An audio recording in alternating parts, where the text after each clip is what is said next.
Banyak orang yang mencari cara cepat kaya. Sebagian mungkin akan mencari tips sukses berbisnis. Sebagian lagi mungkin mencari tips sukses berkarir. Pilih yang mana? Tentu keduanya bukan hal yang salah, karena sama-sama bisa jadi jalan untuk sukses dan kaya. Namun, sebelum melangkah jauh ke sana, apakah kamu sudah mengubah cara berpikirmu mengenai uang?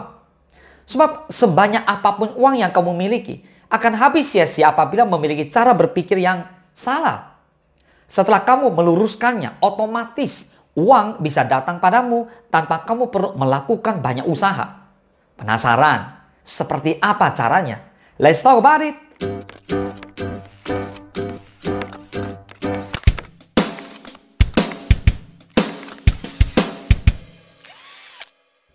Sebelum kita lanjut, ayo silakan subscribe channel ini. Karena di channel ini, saya akan lebih banyak membahas mindset entrepreneur, investasi saham, membangun aset, bisnis digital franchise, dan formula menjadi seorang entrepreneur sejati.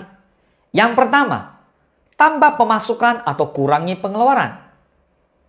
Biaya kebutuhan akan terus bertambah setiap tahunnya. Namun kadang hal ini gak sejalan dengan penghasilan yang tak ikut meningkat. Apabila pengeluaran naik sedangkan pemasukan stagnan, otomatis kondisi keuangan pun akan terganggu. Untuk itu, pilihannya hanya ada dua. Menambah pemasukan atau mengurangi pengeluaran. Dengan menambah pemasukan, kamu bisa mencoba bisnis sampingan di luar pekerjaan intimu sekarang. Misalnya, dengan menjadi pekerja lepas atau berjualan online atau bergabung di network marketing. Pastikan pekerjaan yang dipilih tak akan membuatmu harus meninggalkan pekerjaan utama.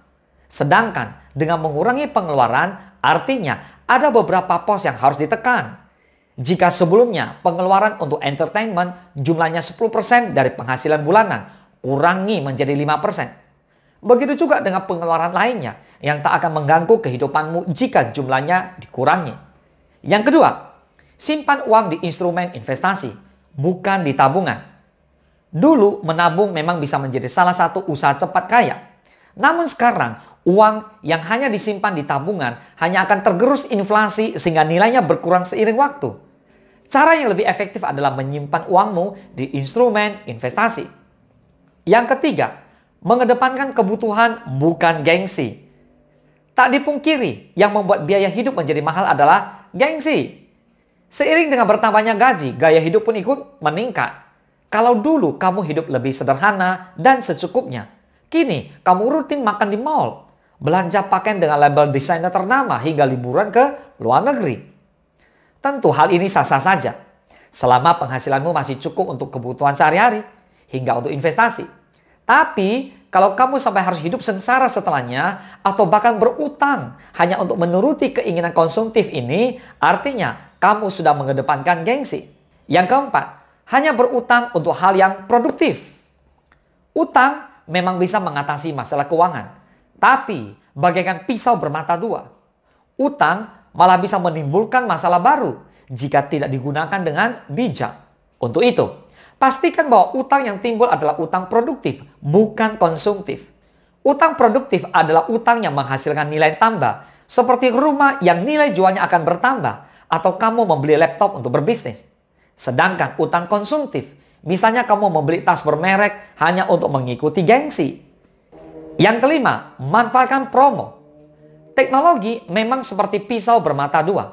Jika digunakan dengan baik, maka banyak manfaat yang bisa diterima. Sedangkan jika salah, maka yang ada kamu bisa terluka. Sebagai orang bijak, kamu harus pintar-pintar mencari manfaat yang diberikan oleh teknologi. Salah satu manfaat dari teknologi yang bisa dimanfaatkan secara maksimal adalah memanfaatkan promo untuk berhemat. Banyak sekali toko-toko online yang memberikan potongan harga, bonus, cashback, dan berbagai bentuk promo lainnya untuk konsumen yang membeli produk atau jasa mereka. Apalagi ada banyak situs pembanding promo. Sehingga kamu bisa menemukan produk atau jasa yang diinginkan dengan harga dan penawaran terbaik. Kamu juga bisa menjadikan ini salah satu peluang usaha yang cepat kaya. Tak jarang pemilik bisnis memberikan promo besar-besaran. Beli dalam jumlah lebih, kemudian jual dengan harga normal, atau ambil sedikit keuntungan. Nah, tak ada salahnya kan kalau kamu memanfaatkan itu. Ingat loh, berhemat ribuan rupiah tetap saja namanya berhemat. Semoga bermanfaat, salam sukses, Dahsyat.